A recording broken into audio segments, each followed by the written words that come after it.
Sur le segment des routières, la Mercedes Classe E fait référence. La berline allemande est tout simplement la plus vendue et elle ne se laisse pas impressionner même par ses plus proches concurrentes, la BMW série 5, restylée en juin, et l'Audi A6, lancée elle en 2018. Alors peut-elle craindre de l'arrivée sur ces plates-bandes de la petite nouvelle, la DS9? Eh bien c'est ce que nous allons voir avec ce match France-Allemagne des berlines premium. Coup d'envoi.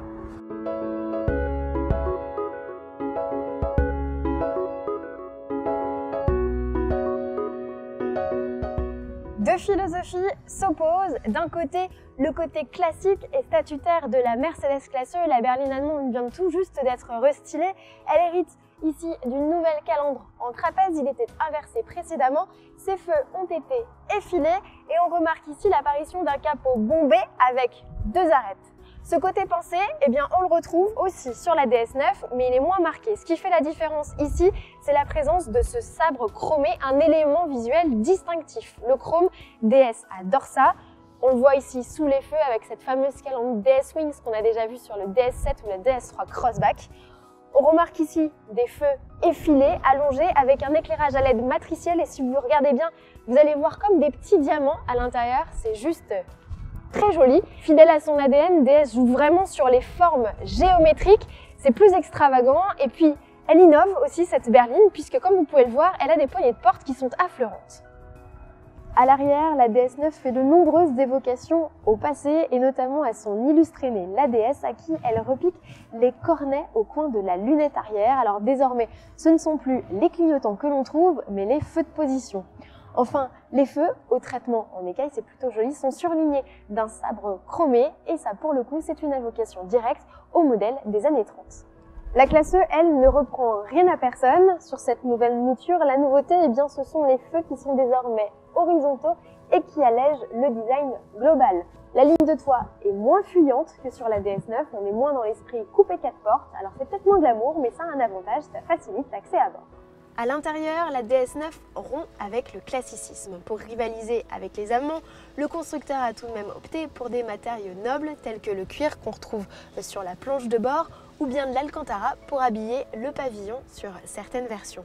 La finition est plutôt flatteuse, on retrouve des éléments propres ADS tels que le guillochage clou de Paris sur la console centrale, la montre BRM au sommet de la planche de bord ou encore la sellerie bracelet de montre sur les sièges. Face au conducteur, un écran de 12,3 pouces de série ainsi qu'un écran multimédia de 12,3 pouces également. Alors, il y a quelques commandes physiques, mais tout se commande principalement via cet écran tactile.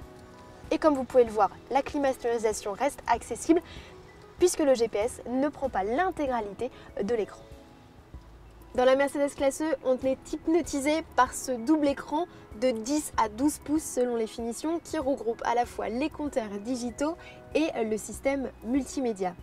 Ici, on échange avec sa voiture en lui parlant directement grâce au nouveau système d'exploitation MBUX, système qui permet également de profiter d'un GPS à réalité augmentée. Notez que le GPS, lui, s'affiche sur l'intégralité de la diagonale de l'écran, ce qui est plutôt assez rare pour être souligné. La finition est soignée, les matériaux nobles et les options de personnalisation sont multiples, à condition bien sûr de mettre la main au porte-monnaie.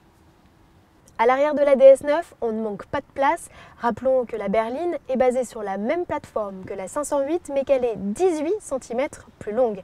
Avec ses 2,90 m d'empattement, elle offre un espace royal aux genoux. En revanche, la garde au toit, pour les plus d'1,80 m, pourra être un peu juste, ce qui n'est pas mon cas.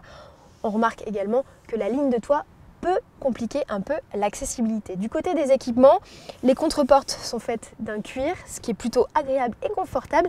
Et on retrouve un énorme accoudoir central qui regroupe notamment un support pour smartphone et des boutons qui permettent notamment d'avoir accès à des réglages de siège pour qu'ils soient massants, ventilés ou chauffants. Enfin, dernier petit détail, les passagers arrière peuvent directement commander la climatisation depuis la console et l'on profite également de 2 prises USB séparées. Dans la Classe E, dont l'empattement culmine à 2,94 m, c'est Byzance, on a de l'espace aux genoux, aux coudes et à la tête. On n'a même pas de problème d'accessibilité puisque la découpe de la ligne de toit n'est pas aussi plongeante que sur la DS9. Les passagers profitent d'une belle luminosité grâce à un toit, un pavillon percé, prolongement du toit panoramique. La DS9 n'offre pas tant d'égards à ses passagers, quoique, soulignons-le, Ces sièges sont chauffants, maçons et ventilés sur certaines finitions. En revanche, ce que fait Mercedes, c'est qu'elle offre ici des prises USB-C et toujours un réglage de climatisation un petit peu moins élaboré que sur la berline française. Pour clore ce chapitre habitabilité, on va parler de volume de coffre. Chacune de nos deux berlines dispose d'un haillon à ouverture automatique. Le seuil de chargement sur la classe E est un peu plus bas que celui de la DS9. Le volume sur la berline allemande est de 540 litres. Le point noir, c'est que lorsque l'on opte pour une version hybride rechargeable, on perd 170 litres de capacité. Ce qui n'est pas le cas sur la DS9 qui, elle, quelque version que ce soit, hybride rechargeable ou bien thermique, offre toujours une capacité de 510 litres.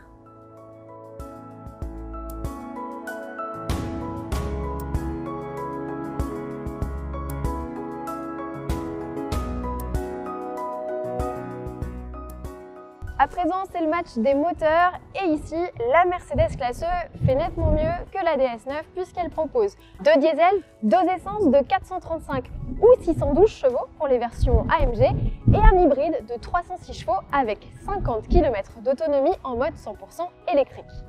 La DS9 ne fait pas du tout jeu d'égal avec la Mercedes classe E puisque le constructeur a fait un pari, celui d'abandonner le diesel. C'est peut-être risqué sur le segment des routières. Le constructeur français préfère miser sur une motorisation essence classique de 225 chevaux et 3 hybrides rechargeables.